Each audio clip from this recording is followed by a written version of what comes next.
welcome back to TV Mania Club, the Spotify show about shows with your host Gabby. That's me. I am. Yeah, where was I going with that? Visual listeners, look at my cat just on this post. She's guarding me like Batman. You can't even see her when I do this. But today is a very, very important special episode because we are talking about White Lotus season 3. Yes, season 3, the Thailand one, the incest one, the lorazepam one, like everything. It was such a good season. I have been a fan of White Lotus ever since it came out. Was it Euphoria summer that it came out or 2021? Either way, no, it wasn't because I didn't know Sydney Sweeney yet. So it was probably like 2020. I'm over here just guessing as if like I can't pull it up. I have like 2 monitors in front of me, but no, we're not doing that. It doesn't fucking matter because season 3 of White Lotus came out this year and it was fucking amazing. It was one of the best. I still think season 2 is the best season out of these 3, but this one's second best. Season 1 is obviously like so good. What? Season 1 is obviously like really, really good, but I don't know, like it was just different compared to the rest. But the cast was crazy. I remember when the cast list was announced and everyone, including me, was like, who the fuck are these people? Because, like, I want to see people I know. Like, last season had Aubrey Plaza and Theo James and Jennifer Coolidge and Haley Lou Richardson. And the only person I knew from this cast was Amy Lou Wood from Sex Education. My girl with the front teeth. I was a little weary about the cast. However, it grew on me. I got over it. Like, and by after episode 1, I was just like, okay, I do know these people. Okay, like, these are my people. Like, I have been rocking with them forever, and now they're just on White Lotus. And I barely even know Lisa. I know nothing about K-pop. I know 2 Blackpink songs. I love Cat's Eye. Like, I knew Lisa was in Blackpink, and I knew Jennie. I know Lisa and Jennie. You know, this is also her acting debut, so it's something else. But I was never, like, I never sat down and listened to it. Now, bitch, I am a Lisa stan. I don't know if there's a name for this fandom. However, Lisa, baby girl, I fucking love you and your fucking music. Like, oh my fucking god. Enough about K-pop. So yeah, those are the only 2 people I knew in this cast. I'm trying to think, like, Parker Posey was in Dazed and Confused, but I saw Dazed and Confused like in high school. I don't even remember it because I was dazed and confused when I watched it, so I don't know. I don't know. And Piper, Sarah Catherine Hook, I know she's in the new Cruel Intentions. I haven't seen it yet. Everyone's really mad about it. I love the movie. I wouldn't mind seeing the show. I like Gen Z versions of things, maybe because I am a little Gen Z. So I'm like, oh, I wonder what they're gonna do. Like I love knowing which prominent character they're gonna switch out for a solo poly hijabi amputee. I have a drink today, okay? I am also trying to get in, like, the little White Lotus spirit. Like, I have this, like, Britney Spears Crossroads, like, top on. Lovely. And I have a little drink. I have a summer drink. Very, very summertime. It is an absolute cocktail. The flavor is berry vodka-ita, okay? And there is nothing more tropical than anything with Ita in, like, the last name. I know this season wasn't, like, tropical, but you know what I mean? Like, it's still, like, vacation-y, resort, like, let loose. Like, you know, like, margaritas. Margaritas are fucking everywhere, okay? Mai Tais, everywhere. I have been wanting to try one of these. This is not sponsored. It's Absolute Vodka. Like, I haven't bought an Absolute Vodka in ages. So I'm gonna try this. Okay. I'm gonna tell y'all how it is. This is not sponsored, but y'all should sponsor me because that's pretty good. That is really strong, I think. Is it 5%? It don't taste... Oh! Guy, I may have fucked up a bit. This is 10% alcohol, not 5. So it's the equivalent of like 2 White Claws. Which makes sense why it's so fucking strong. It doesn't taste bad though. Like, so White Lotus season 3, let's fucking get into it. This season was so fucking introspective. Everybody was just going through their own thing. 100% their own thing, their own journey. And I feel like the best place to do it is Thailand. What better place to go through whatever you need to go through than Thailand? I would love to go to Thailand. I want to go to this resort. I want to do like the exams. I want to do the massages. I want to do the scheduled shit. That's a vacation to me. A schedule? Absolutely. We flew over the North Pole. I get a little British when I do her accent, so it's not gonna be good. So I'm gonna start with what I hated about this season. And the biggest thing I fucking hated, and I know everybody can fucking agree with me on this, is I wanted to see the family's reaction to Tim telling them, hey, we're broke now and I might be going to jail.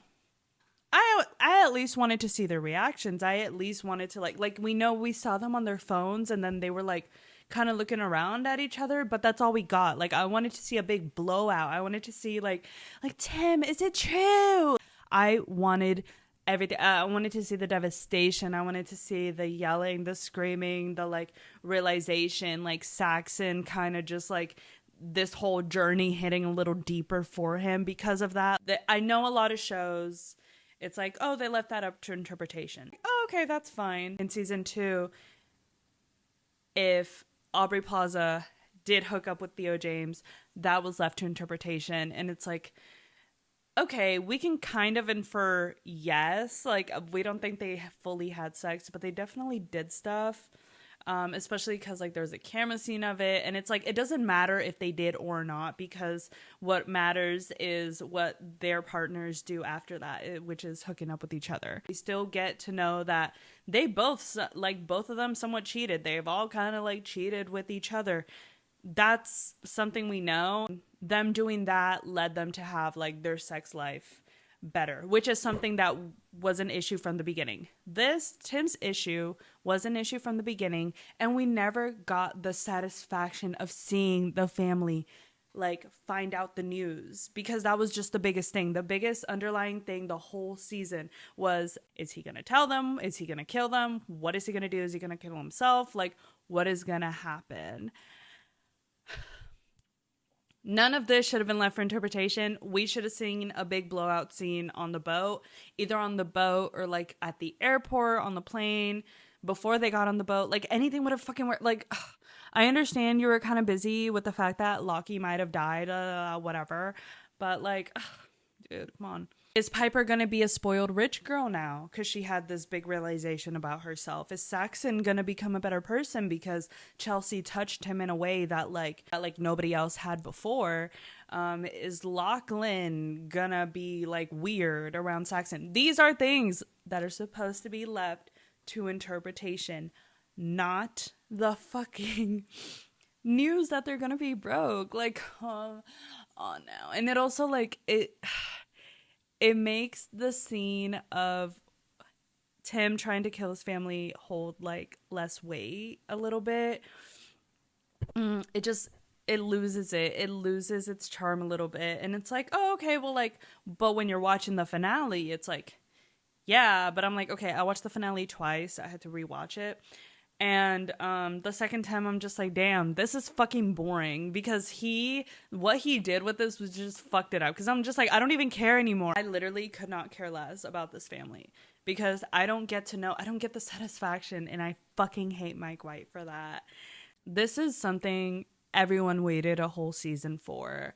I feel like when you set up suspense over like someone's secret, and then the secret is only ever revealed to the audience, people are not gonna like your fucking show, okay? Only the audience knew about what was going on, okay? And then, oh, well, like the family found out in the last 3 seconds. Yeah, but we didn't even get their reaction, which is what was one of the biggest things in the whole show. It's like, You built the suspense just to fucking edge us still. And I'm like, you sick fuck, Mike White. I know that's what you did. You did it on fucking purpose. Mike White, I will literally go on Survivor and win and give you the prize money so that you could call the Ratliffs back on set and film an alternate ending for me. Fucking please. Whatever. Next thing I hated, incest. Was it a little hot? Two boys kissing is always going to be hot, okay? But that's kind of like it. I hated how it was set up like from the beginning, like with him going to the bathroom to jack off and like Lockie still looking weird. It's like weird. I feel like I'm being too judgy, but at the same time it's like, well, it's incest. Like I don't think you can be too judgy about incest. Like, I'm like, no, I feel bad. Okay. Like now I'm just judging. No, like, girl, I love that the girls, they like didn't give a fuck. They're like, if you want to fuck your brother, like go ahead. It's just like not something I would do. Another thing I hated, the ending feeling rushed. Last episode feeling rushed. Felt rushed. I don't know. Okay. I hate saying that. And I hate when people say that something felt rushed when it like was just, hey, we're just giving endings to everything we build up to. But I feel like the endings of things weren't really as satisfying. I feel like we spent so much time on Walton Goggins and his dad's story in Bangkok and all that. Like, I feel like we did waste a lot of time with that. I feel like the only storyline that wasn't rushed and that like was actually written out well and like kept me engaged was Belinda getting the money. Like Belinda Greg Gary situation throughout the whole season, okay? And especially like in the last episode, like we get to see them like talk about it and like her like fucking bamboozle him too and like her son helping him. That was awesome. Okay, loved it. Okay, and oh wow, that's it. That's all I hated. Lockie not washing that blender. Not surprised. Not surprised. What 13-year-old little boy is gonna wash out a blender before mixing anything in it? Please, like, name one. Okay, let's move on to like what I loved. 8 episodes. Gabby, you hate 8-episode seasons. Gabby, you hated episode seasons. I do. But I am a lot of things, but I am not ungrateful. Okay? And when we got 8 episodes this season, instead of 6 like the first one and 7 like the second one, I was very content, okay? No complaints from me. I'm grateful, okay? If we could do 9 or 10 these next seasons, that's fine.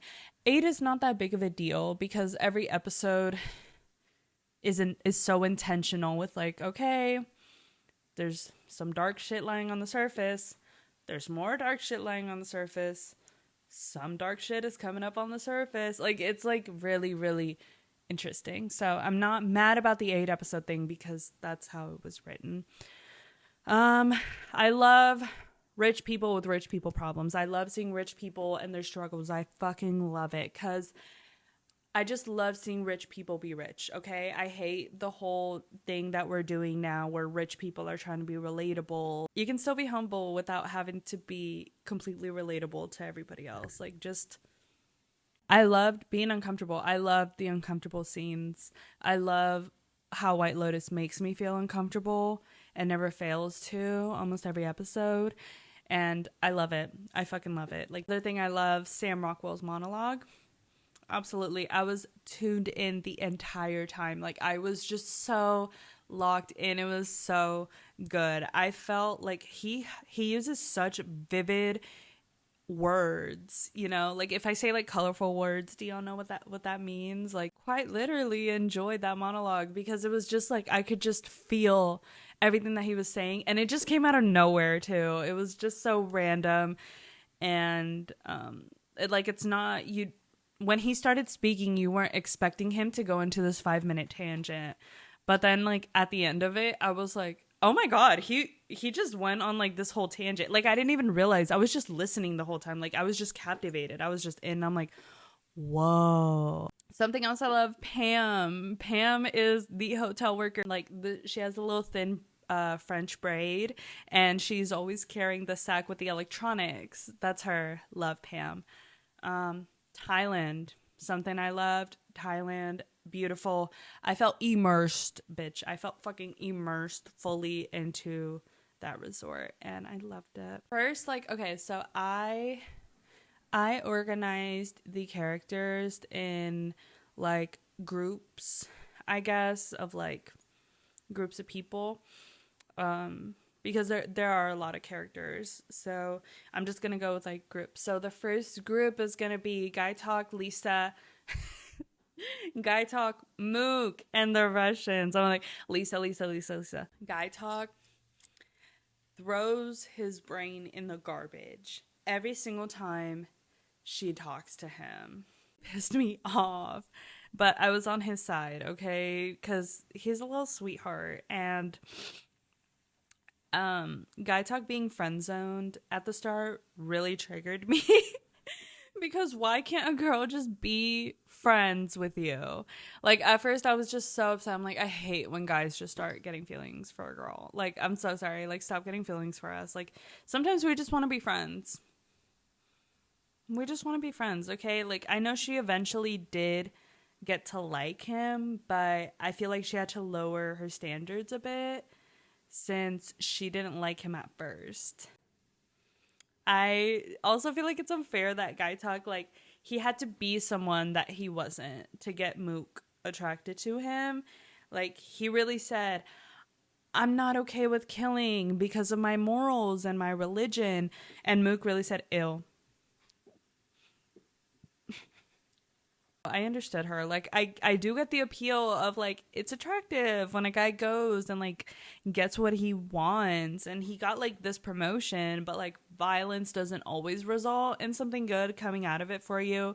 In this instance, it did. Like, Guy Talk, he got something good. The whole gun scene where he had to get the gun back, that was stressing me the fuck out. It was just for our fucking suspense. Like, I know Mike White was playing with us for that. So, hopefully he doesn't have to, like, kill or be violent again. I know it's not in his nature. I know it's not in his beliefs. Like, he ain't no snitch. All right, period. Like, Valentine, he gets to be a little criminal still with his friends. They were crazy. Like, obviously I could have, like, I didn't think they were up to anything, like, crazy, but, like, I definitely knew that they were, like, trying to finesse something. Like, I'm like, I don't know if it's, like, just attention or money or, like, if something, like, dark is going on here. Like, literally last season we had sex trafficking. I'm like, hey, I don't think y'all should just be out with random men. I don't think y'all should be doing that. Mook, love you, girl. But damn, you didn't have to tell this guy to, like, step his pussy up like that. Like, he could have stepped his pussy up in, like, other ways, you know what I mean? Russians, I really have nothing to say. Like, Valentine, like, I don't know, why am I here for them, like, being criminals? Like, oh, y'all robbing the jewelry store at the hotel, like, okay, go ahead, you know? But, like, don't try to finesse my girl, you know what I mean? He's like, oh, can you, like, PayPal me? Ew, there is nothing more gross than a man asking for a woman to send him money.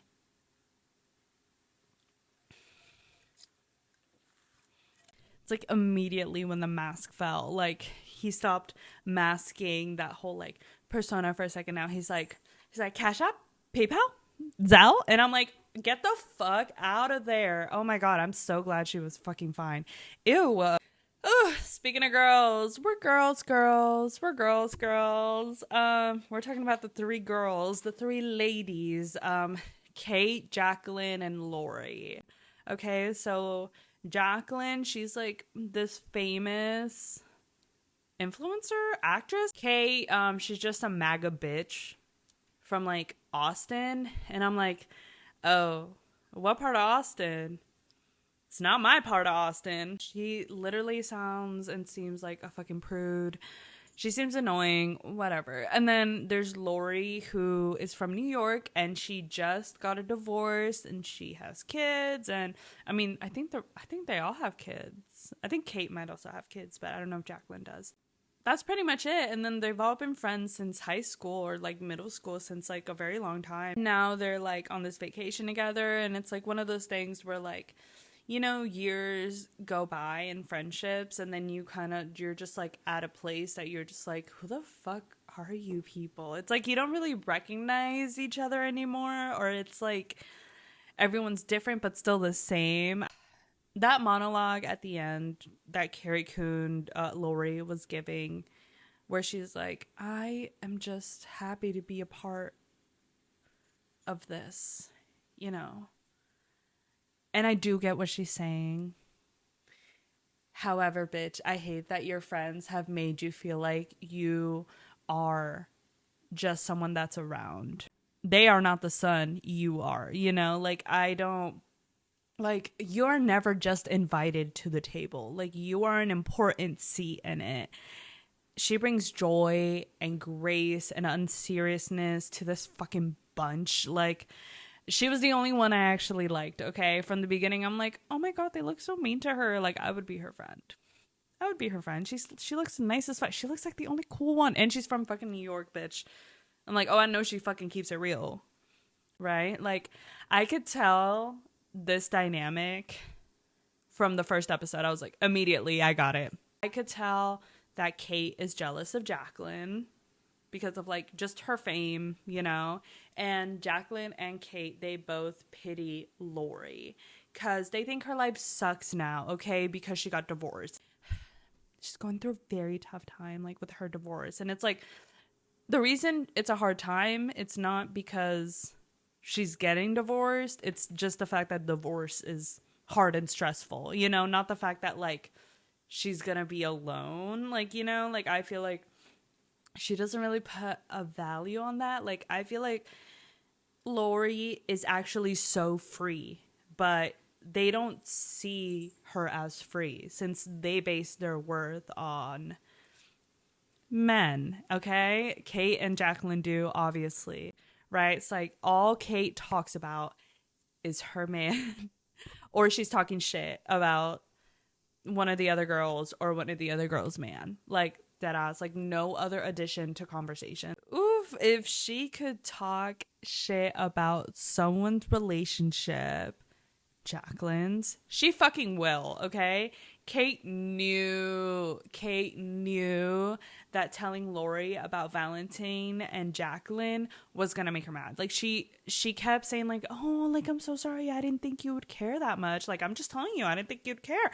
Of course she'd fucking care, and you fucking know that because you're also a fucking girl. Of course we fucking care. She knew it was gonna make her mad, and she just wanted to start drama because Kate is so fucking boring. And I hate the whole scapegoat of like, I didn't think you would care. I just thought it was kind of funny. You fucking knew what you were doing, dude. Like you fucking knew. Like you knew it was tea. You knew you shouldn't have spilled it. You knew you should have talked to Jacqueline instead of telling Lori. But even you talking to Jacqueline wasn't even going to be a good conversation. Like, hey, I thought you were, you know, trying to set up Lori with that guy. Why are you sleeping with him? She's just going to be like, so is your marriage going well? Like, she's so fucking weird. I hate bitches like that, dude. Don't fucking come near me. Jacqueline. She clearly craves male validation from any man. Like, the second her husband didn't give her attention, he wasn't like texting back or whatever for like fucking days. It's like, dude, okay. She immediately went to find that validation from Valentin because she wanted to feel like, oh, I still fucking got it. Like, she felt rejected by her own husband, basically, because he wasn't answering. Felt rejected over here. I'm going to go get the attention over here. And it's like, girl, you know what? You know what, girl? Go ahead. Do you. What's wrong is who it was fucking with, okay? Because at the end of the day, all women should cheat. The whole trip, she was plotting, like, oh, like, you should go have another massage session with Valentine. Like, oh, I saw him looking at you. Did you see the way he was looking at you? Oh, do you want me to talk to him for you? You should get up in that. Like, you just got a divorce. You need to get yourself out there. Like, she's encouraging her to do all these things. And then, like, she just fucks him. She fucks him, like, behind her back. Like, it's just, that is so weird. Like, okay, I'm not saying her plan was to sleep with Valentine, but she was dipping her toes the second she got to the resort, okay? Like, she was just going around, like, looking. She was plotting. She was seeing.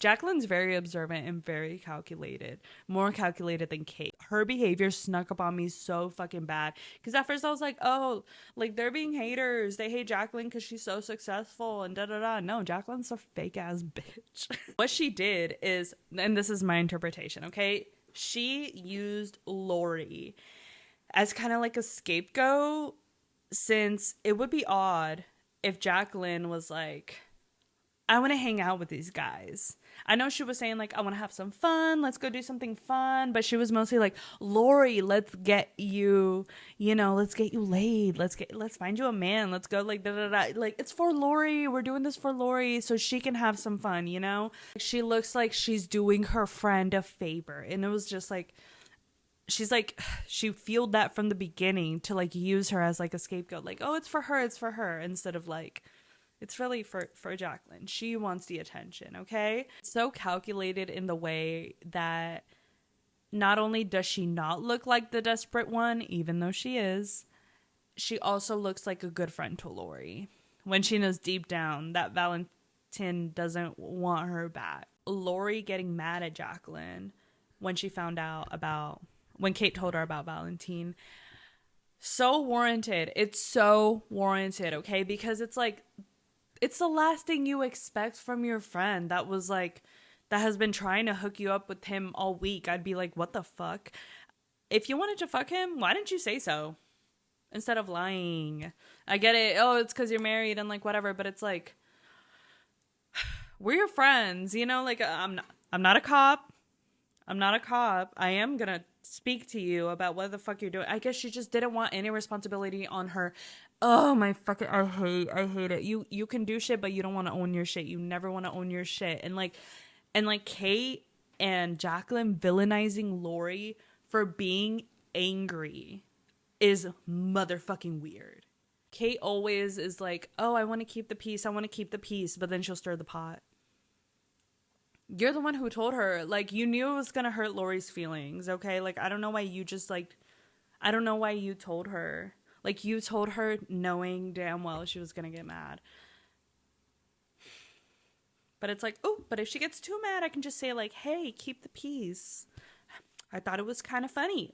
It's not fucking funny. If she was a good friend, Kate would have talked to Jacqueline and been like, hey, why did you do this to Lori? Also, why are you doing this to yourself? Just accountability. It's just a whole, like, I don't want to have uncomfortable conversations. It's like, well, now we're in a comfortable situation.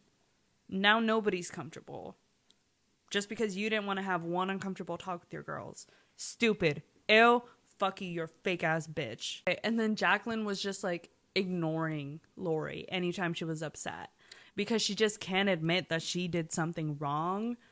Probably because like she'd have to tell the truth about her marriage and she'd rather die before doing that. Which is why they pity Lori instead of realizing that Lori is a badass who loves herself and we might have more to learn from her. Well, maybe Lori is the one they're jealous of. Even though it doesn't seem like it. They're jealous of Lori. To these girls, to Kate and Jacqueline, they're like, her life fell apart. Like, she had a divorce. Like, she's gonna be alone. She's a single mother. She's fucked. And Lori's just like, I'm happy I don't have that asshole around my fucking life anymore, making my life harder. Maybe they are jealous of her. Because they see, like, oh, she just went through something really big and she's okay. How is she still happy and having fun? I wouldn't be. Y'all need to love yourself. These are very, very well written characters, all three of them. Mike White, you did an amazing fucking job with that, with those three. Absolutely. They're incredibly well casted, incredibly acted. Loved it, loved it, loved it. Okay, my next character is Belinda. That is her name, right? Yep, Belinda Lindsay. Oh, I love two first names. Is her last name Lindsay? I love the last name Lindsay. I also like the first name Lindsay. Like Buckingham. Or like Logan. Lindsay Logan. Is that her name? Lindsay Logan? Lindsay Lohan. Fuck. Belinda. Anyway. Belinda getting the ending she fucking deserved since season 1, absolutely. Cause that was keeping me up at night. That was like making me itch still. So I carried around guilt for a fictional character for years, okay, until now. And I'm very thank you, Mike White, for giving me that closure, and thank you to Natasha Rothwell for coming back. Baby girl, it really isn't the same without you. You are the only fucking person with actual sense in their fucking brain in this show, and it is so fucking refreshing to see. She's just so sweet, dude. I fucking love Belinda. Like I think if Belinda ever hugged me, if Natasha Rothwell ever hugged me, gave me a hug, I think it would heal like traumas from past lives that I don't remember living. I need y'all to stop calling her Tanya 2.0. Okay? Because it's like she gets the $5 million from Gary. Porn Chai, the man that like has been having a thing for her, that she's had a thing for from the beginning, that like they end up like hooking up together, all that stuff. Okay, whatever, beautiful. He wanted to start a business with her, and she was like, I think that's a good idea. But that's before she struck gold, okay? Struck fucking gold. And it's like, okay, now you suddenly have to leave. Now, like, you're not even gonna explain. Now you're just leaving this man behind. You are also Tanya, because you told her the same thing. And it's like, first of all, it wasn't Belinda's idea to Porn Chai to start a new, a business, to start a business, okay? Tanya's was. She said, I want to start a business and I want to hire you. Okay, that's not what Belinda did. He brought it up to her, and Belinda, thinking that like, okay, well, like, I mean, I have nothing else going on in my fucking life. I could use the fucking help. I would like to. It seems like a good chance. Sure, yeah, she just agreed to it. Like, there was no handshakes. There was no contracts. Y'all need to chill the fuck out. Like, there was no past conversation than that, which Tanya and Belinda did have. Second, she did not know that man, okay? She did not know that man.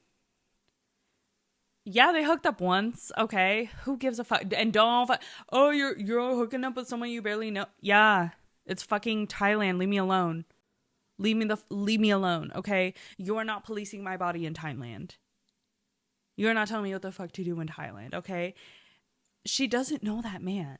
If I had just become $5 million rich off of hush money, because there was a crime committed, we forget that that's like the thing too. She would have to explain to him how she struck fucking gold all of a sudden. How she went full kook. Like, come on now.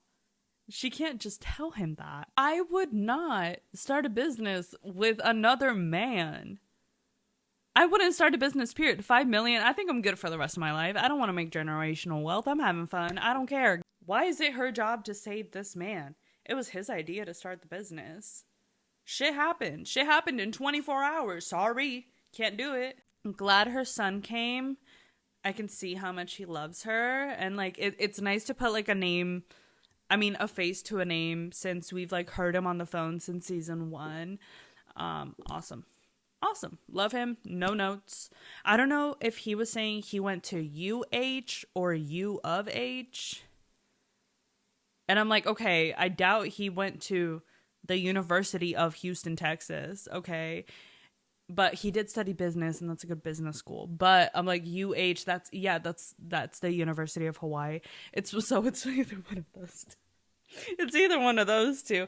The Hawaii one makes sense because they fucking lived in Hawaii. But, like, up until I was like, hey, is that the Houston one? He went to Houston. Let's go. No, bitch. No, the fuck he didn't. Porn Chai. He was fine shit. And they were cute. But I think he's going to come after her after all of this. I feel like he knew something was going on. Like, this ain't the last we've seen of Porn Chai or a Belinda. I hope he doesn't kill her.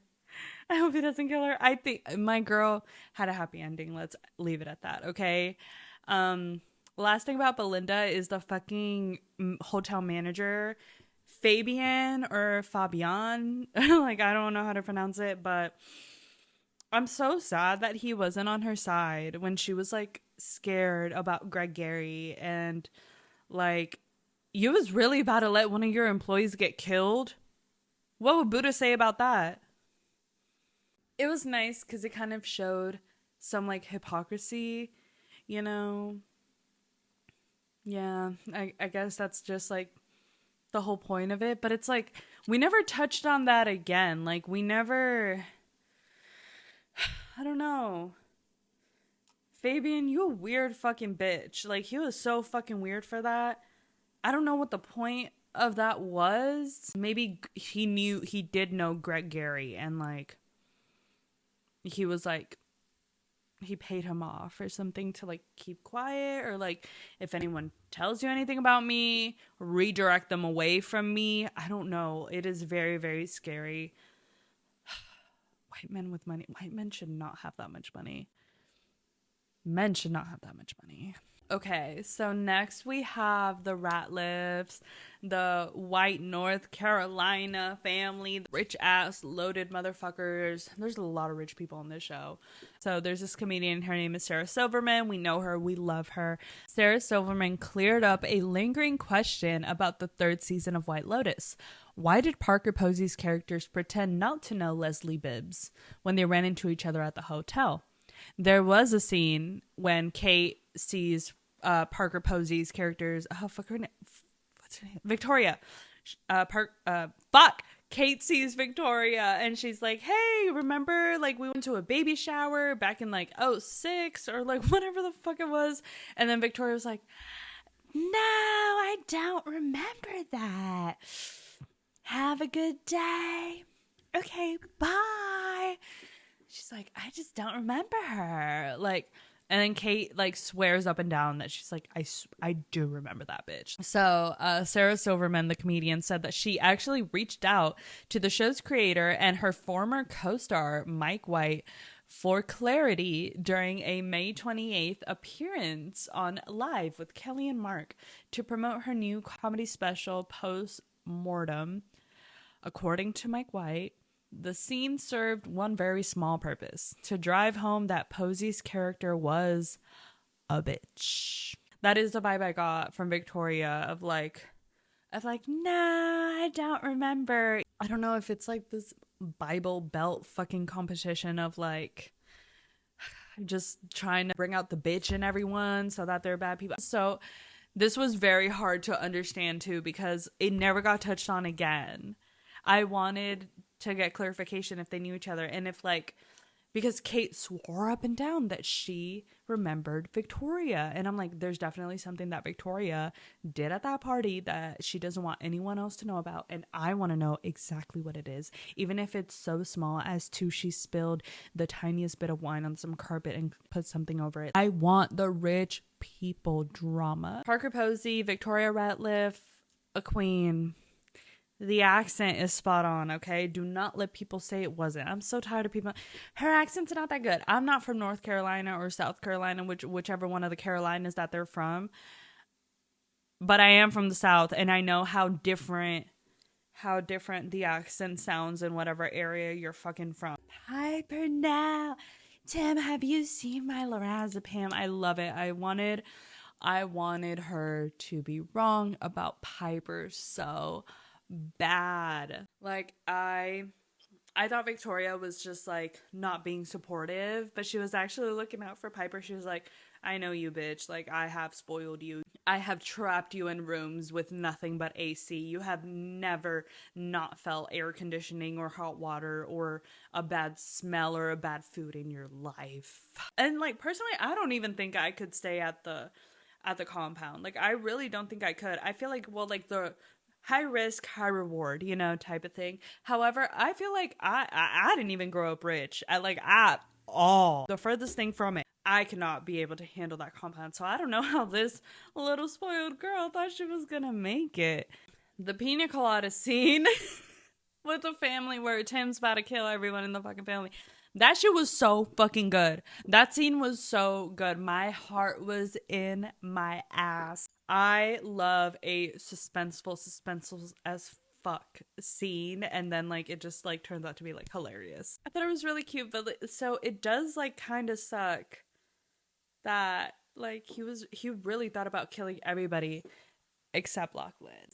You know, Victoria had the scene where she's like, I don't think I was meant to live an uncomfortable life. Like, I can't live without it, Tim. Like, and then Saxon, he knew something was up too, okay? Like I think his prefrontal cortex developed during this trip.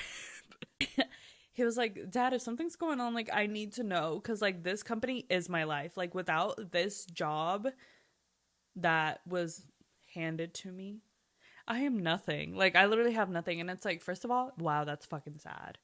That's why you never put your entire life into, like, your career. Like, there should be other things in life that matter to you besides a career. A career, yes, is important, of course. Like, of fucking course. You work your whole life for a career. But, like, to put all your eggs in that fucking basket, and now he lost everything. So, it's like, okay, cool. Victoria, you deserve to die. Saxon, you deserve to die. Piper, at first, he was gonna spare her. He was gonna spare her ass. I don't know what excuse he would have used for her not to drink a pina colada, but he was about to spare her because she was literally gonna live on the ground in dirt. And he's like, yeah, my daughter's grateful. She deserves to live. All right. And then she's like, I can't do it. And now he's like, oh, fuck. Okay, now I gotta fucking kill her. He changed his face when she was saying that, when he, like, realized, like, oh, fuck, now I gotta kill her too. And then Lachlan just being like, no, I'll be fine. And it's like, okay, like, I would say that too. But I'd be like, I wouldn't mean it, but I would also say it just to, like, make my parents feel good, you know? Like, I would lie a little bit. So, the way he was just like, okay, yeah, everyone but you is having one, even though, like, we're on vacation. And it's like, I don't even know what the drinking age is in Thailand. It's probably 18. But you can't drink here because, like, that's stupid, okay? Saxon is better than me because I would have been like, Lucky, just drink some of mine. Like, you can drink some of my pina colada. Actually, no, Saxon is mad at Lucky. Fuck, I forgot that happened. I don't want to talk about it. I seriously don't want to talk about it. Piper's outfit change during this pina colada scene where she was wearing this, like, blue blinged out shit. Girl, what the fuck? The whole season, she was dressed in, like, Little House on the fucking Prairie. And then she just, out of nowhere, she pulls out of her suitcase a Miami nightclub fucking fit. Actually, maybe Victoria took her shopping, like, in celebration of, like, staying Christian with us.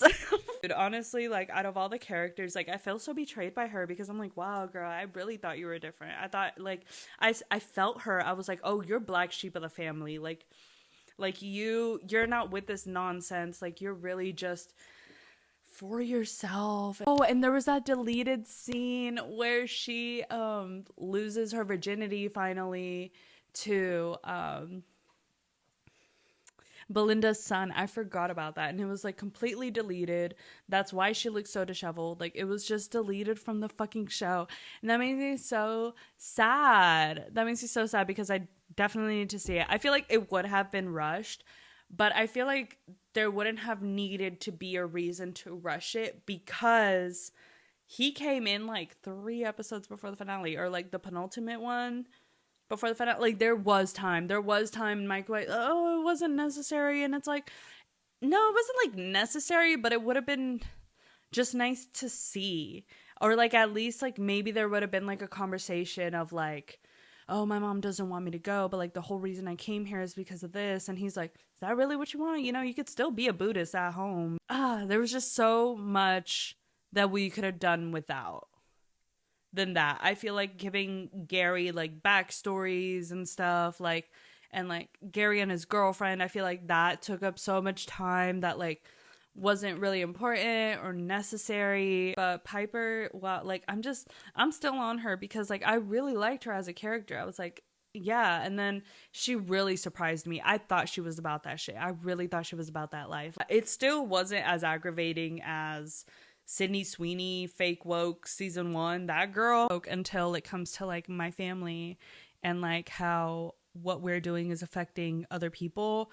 Then I'm like, no, I'm not listening. I'm not gonna do anything about it. And fuck you, Tim. You're such a fucking coward. I know. There wasn't a right time to tell the family, but, like, dude, like, what irks me the most is just He would have been just fine. Be so fucking... Look at him. Look at him. Look at his family. You really think he's going to be locked up? Look who's the president of America. A convicted felon. You think Tim is going to lose his fucking... No! Tim is going to be just fucking fine because this is the world Tim lives in. Him being, like, kind of unaware. Like, he wasn't, like, fully knowledgeable of, like, the shady activity in his business. The only reason he's in trouble is because it's his business. Like, he could argue plausible deniability. I think Tim would have been fucking fine. The family would have been fine. He didn't know the extent of the shady business move. Like, this happens all the fucking time. Like, even, like, tech companies, they get fucking raided and shut down all the time. They start up somewhere else. Like, he literally would have been fine. Saxon, baby, I am not taking my foot off your fucking neck just yet, okay? One book is not gonna change how much of a fucking loser you are, okay? I wish we could have gotten at least like 3 episodes of his arc, but he had like a big epiphany, like a huge epiphany, you know, to the point where it can cause like some life-changing like brain rewiring. Like I said, I think his fucking prefrontal cortex developed on this trip. But my issue with Saxon is just like the issue that everyone else has. Okay, so I have heard 2 sides of this argument. I have heard that Lachlan is the bad guy and a groomer because he's the one that put like Saxon into these situations and all that. And it's like, okay, like Lachlan isn't fully innocent. Like, you know, like he is old enough to know right from wrong. However, I do think Lockie grew up in like a bubble, a little sheltered bubble, you know. First of all, you're fucking out of touch with the rest of the fucking world. And then you have a brother that's telling you like you can do anything you want, be anything you fucking want, as long as you're like a man, you know, like this whole concept of a man. I really do not think that's a really good argument here because Saxon is the fucking issue. And I don't know why y'all don't see that. Saxon encouraged a certain behavior out of Lockie, you know, to act like him, to act like, you know, fuck bitches, get money, fucking drink protein shakes, like, hey, you know, it's never just like, hey Lachlan, you know, you are at that age, if you want some help, I can help you, you know, start talking to girls, or like seeing like how you should treat them, teach them about consent. Like, no bitch, there was none of fucking that. There was none of that. He set up like this standard of what Lachlan should be, and what Lachlan should be is Saxon, right? And so in the second Lachlan started acting like Saxon, and worse, it became a fucking issue, okay? Like, he encouraged a certain behavior out of his brother to put forth onto women, okay? To view and treat them like a tool to achieve this proud, like, masculine persona. Because that's what a masculine persona does. It's like, oh, girls are here to serve me. I'm just gonna be drowning in puss. Like, that is what raises your value as a man. Just sex and fucking going out there and doing risky shit and like taking advantage of the moment when it happens. Like, that is literally the standard that Saxon set for Lachlan, and Lachlan is just like, okay, well, like, Saxon looks like he has it all figured out. Of course I'm gonna fucking do what he says. Like, I'm just gonna do what he says. But like, obviously, like, there was no conversations of consent or anything like that, or rules or boundaries. So Saxon felt extremely violated whenever it happened to him, right? So like, having the lack of empathy that someone like Saxon has, that will put you in situations where you are the one being hurt, so you can learn that lesson. Since it seems like you're not learning it because you have been objectifying women the second you got off the boat. And you have just been like trying to get these women to sleep. Like, you don't care about even getting to know these girls. You just want them to sleep with you. You set up this standard, other people follow it. But when it happens to you, when you are at the other end of it, it's an issue. Yeah, because it is an issue. No one should be treated like that. men or women, the lack of empathy that Saxon had for women is what put him in the situation. Because obviously, it's like, you don't have the empathy for it. Okay, you're going to be the victim. Life works like that sometimes. And he just didn't fucking get that until it happened to him. And it sucked, okay? It did suck. I don't want to fucking see incest on my screen. Incest shouldn't happen to teach someone a lesson. But it did ignite something in him of like, maybe the way I'm fucking living is not okay. It's just not okay. I don't think it's okay. And that is progress. And it just sucks because even the tiniest little like basic human emotions when it comes to like characters like this or people like this, it's like, oh, well, it's progress. And it's like, yes, it is. And that's all we can ask for. It's so embarrassing. It's just crazy. But yeah. Fuck you, Saxon. I hope you do become a better person. I hope we see him again, actually. I hope to see, like, Saxon return, maybe, like, 2 seasons down the line or something with, like, a fiance or, like, a wife or a husband. We never know. Like, I feel like Saxon is a good character to come back because I want to see how much he's changed. And I want him to, I want someone from that family to come back. I don't care who it is, honestly. I don't care who it is. Just not Tim or Lachlan. One of the 3 interesting ones, they can come back. Because I need some closure on what happened with Tim. And I know Mike White is probably like, oh, fuck. Like, everyone's mad that I didn't. Blah, blah, blah. It was up to interpretation. But now, like, we're not going to let you breathe, Mike White. I think if Lachlan would have died, it would have been more impactful. Not that Rick and Chelsea dying wasn't impactful, because fucking I'll get to it in a minute. I'll fucking get to it. It just would have been like, it would have gotten a better lesson out of it in the ending. Even though, yeah, Rick and Chelsea dead does give a good lesson, but, like, we would have gotten a lesson of, like, hey, maybe speak the fuck up. Sometimes you need to speak the fuck up. Tim, you need to speak the fuck up, okay? I understand you don't want to hurt your family, but, like, you gotta bite the bullet, man. But, like, since you didn't, like, your son accidentally killed himself because you tried to kill your family. Like, it's, like, a sequence of events that just, like, happened that just fuck up everything. It would have been more impactful because it would have been just, like, what the fuck? Because, like, now it's like, Tim, not only are you going to jail, like, Tim might actually be going to, like, prison now, okay? Or not even, like, going to prison. I still doubt he would go to prison for that, for killing his own son. I still really doubt that. Look at Casey Anthony. She was backstage at a fucking jambalaya show. Jambalaya? No, it was, like, Coachella or something. Where the fuck? Jambalaya is a deep cut pull. Where the fuck did that come from? Now the fact that we're all gonna be very fucking poor and I might be going to jail now, that doesn't seem that bad, right? Because, like, focus on the big picture, guys. Lockie's dead. All right, my babies, Rick and Chelsea. I haven't uttered those words in, like, a minute. Rick and Chelsea. Chelsea was my favorite character. I forgot, she was everybody's favorite character. You know why? Because she is so fucking spectacularly written and she does such a spectacular job. Chelsea has been a lesson for us all, girl. Do not pour yourself into a fucking man who does not want to fucking save himself. Dude, like, she tried so hard to save him. Like, to save his soul, to get him to let go, to help him. And then it got her fucking killed.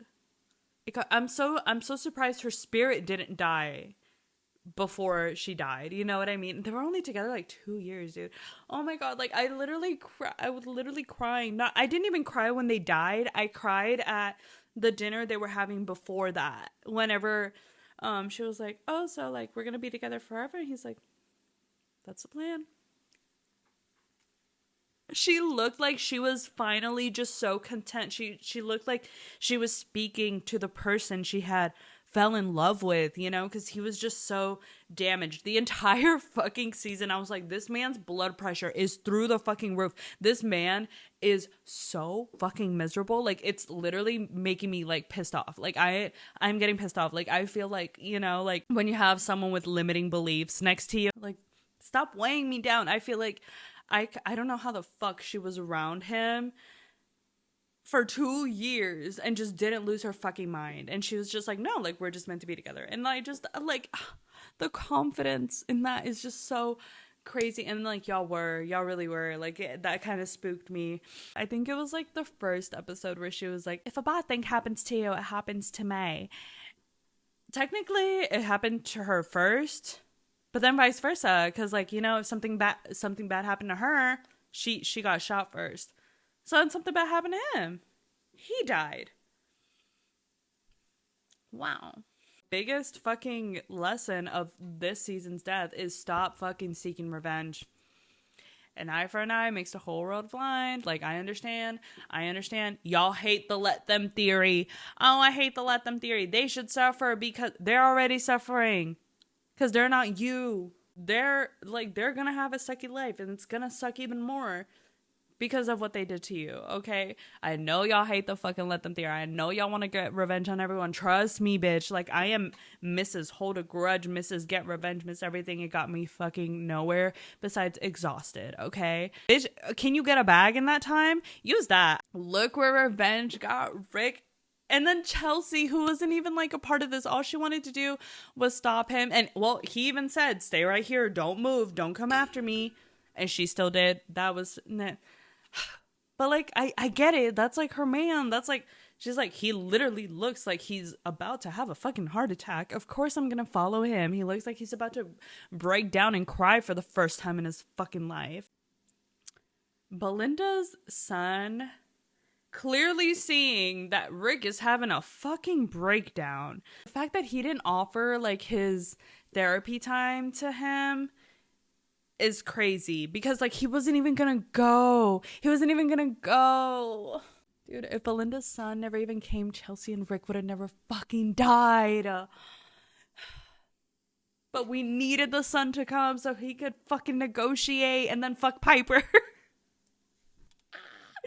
And, like, no, he should have given him his appointment because he wasn't even going to go. He was too psyched. He was too fucking psyched. And plus, like, he has nothing to, like, he's too, like I cannot know that I am $5 million richer, Nepo baby. Like, my mom just got $5 million. And, of course, she's going to give me some because I'm her kid. I cannot imagine, like, having that and then just having to be like, yeah, life is good. And, like, a therapy session, you know, like, without just being like, bitch, I just got $5 million fucking dollars. I would be like, okay, I'm gonna give it to the guy that he looks like he really needs it. And that girl is literally, like, telling him, like, no, it's okay. Like, I have a meeting. I'm the one he clearly sees him. He clearly sees him having a fucking breakdown. And he doesn't give him the appointment. I feel bad. I'm mad that he didn't give him the appointment. What the fuck did y'all have to talk about? You just became a fucking millionaire. And because you didn't give him the fucking appointment, now he shot up the whole fucking resort. He didn't shoot up the whole resort. He just shot at his father. That was so stupid. I fucking hated that plot line. But, like, it makes sense. It makes sense how we got here. But fuck. Oh my god. Chelsea saying, I'm gonna help you get your joy back even if it kills me. And it did. It did kill her. I didn't think she would die because there was just too much foreshadowing. She cheated death twice. She kept saying stuff like, even if it kills me. Or if a bad thing happens to you, it happens to me. Like, I did not think she was going to die. Because I'm like, it's too obvious for her to die. But it's foreshadowing too much that I'm like, I wrote it off as a red herring. I thought Mook was going to die or Saxon. I deadass thought Saxon was gonna die. Like, actually, I don't know why. I was just like, sure. Maybe I just wanted him to die. It's so tragic what happened to Rick and Chelsea. I was not fucking okay. Something I didn't notice until it was pointed out was that whenever Rick first met up with the old guy, that man, his dad, he didn't know he was his dad at the time. He couldn't kill him because he said he just saw in him like just a weak old man. Like, I looked at him in the eyes, I just saw a weak old man. But then the next day at the resort, like, the old man is going up to Rick being like, your mom was a fucking slut and da da da, and it's like, whoa, whoa, whoa. So it's like, okay, and just triggering him. Like, he was wrong as fuck for that. Even, like, especially because he knew deep down that he was his dad, and instead of just telling him like, hey, I'm actually your father, the revenge you're seeking for is not with me because I am alive, I am your father. But instead of saying that, he called his mom a slut. And you didn't think he was gonna pop your ass? Bitch, if someone called my mom a slut, I'll fucking pop their ass too. So the switch up was crazy. I guess he felt like warranted to say that because like he did like knock him over in his wheelchair and stuff, and like he wasn't who he thought he was, and like he came up with all this, and like it was weird. It was weird, right, guys? Okay, whatever. Like, he spared him the previous day though. Like, he could have just noticed that and been like, oh shit, like when we go, like I really need to talk to him then. No one fucking mans up in this fucking show. Why aren't y'all manning up in this show? Like, I need y'all to grow a pair. Y'all go to another country and like literally lose y'all's balls. They cut y'all balls off in the fucking airport. Like, I know someone had to die, but they didn't need to die. Them too. At least not Chelsea. Oh, she would have been so sad though. But it's okay. They're together in another life. Anyway, in conclusion, nobody deserves Chelsea or Mook. The karmic cycle was not broken with this one, okay? Tim, no, you didn't break. No, karmic cycles were broken. I'm so sorry. That fucking sucks. And I feel like it's Thailand. Like, this is where we would, like, break karmic cycles. Like, I mean, Saxon is really close, but also, like, you know, he could just go back and just, I don't know, be that guy again. I don't know if Belinda's gonna come back with Pornchai. This is the first season where 2 people that were on the boat died. Because last season, only 1 person on the boat died because the gays were not on that boat that came in. I hope you enjoyed your stay at the White Lotus in Taiwan. I hope you guys enjoyed the episode, and don't forget to subscribe to my Spotify. Comment below all your fucking thoughts, all your recommendations, please. I need to know. Sorry that White Lotus might even be like off everyone's like list right now, but I'm just gonna talk about it anyway. Some people did still want to relive it. I did. I had a blast, okay? And this drink was too good. I couldn't even finish it. It is so strong. But I love you guys. Bye.